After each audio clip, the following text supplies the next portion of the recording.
ओम गं गणपतये नमः।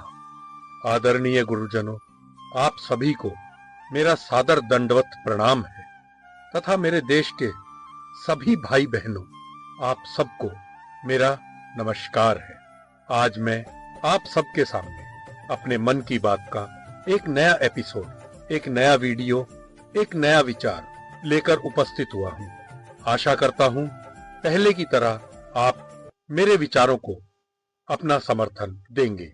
मस्टर्ड मैन यानी कि सरसों, आप सभी जानते हैं सरसों जिसके अनेक फायदे हैं। पहले मैं आम आदमी था। आम आदमी आजादी के बाद से सन 1975 तक जब देश में इमरजेंसी लगी, तब तक मैं मैंगो मैन की तरह ही जाना जाता था, आम आदमी। आज भी लोग मुझे व्यवहार में आम आदमी ही कहते हैं, पर मैं आम आदमी नहीं हूँ, मैं मस्टर्ड मैन हूँ, यानी कि सरसों आदमी।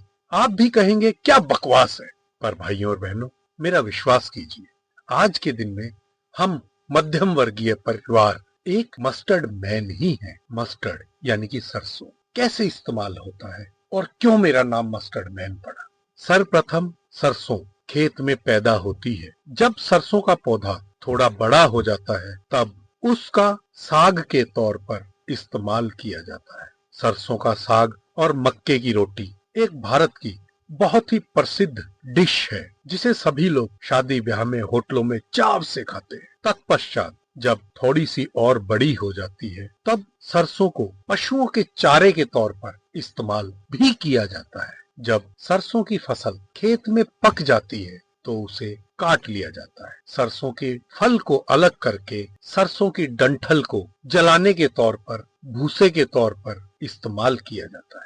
जब सरसों की फसल खेतों से निकलकर गोदामों में आती है, तब सरसों से उसका तेल निकाला जाता है। तेल हम सब अपने घरों में अनेक प्रकार के कामों में इस्तेमाल करते हैं। उसके तेल निकालने के बाद जो भूसा बचता है, वेस्टेज बचती है, उसे पशुओं के चारे के तौर पर भी इस्तेमाल कर लिया जाता है। सरसों कुछ छोंक में काम आती, कुछ नजर उतारने में काम आती, कुछ जगह पर वास्तु शास्त्र के लिए भी, तंत्र मंत्र के लिए भी इस सरसों का इस्तेमाल किया जाता है। और अंत में जो कुछ भी बचता है, अगले साल फिर बोने के लिए, खेतों के लिए रख लिया जाता है। तो हम आदमियों की दशा भी इसी सरसों की तरह हो गई है।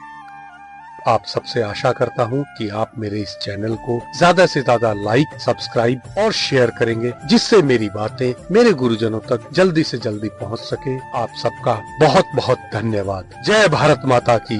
हर हर महादेव।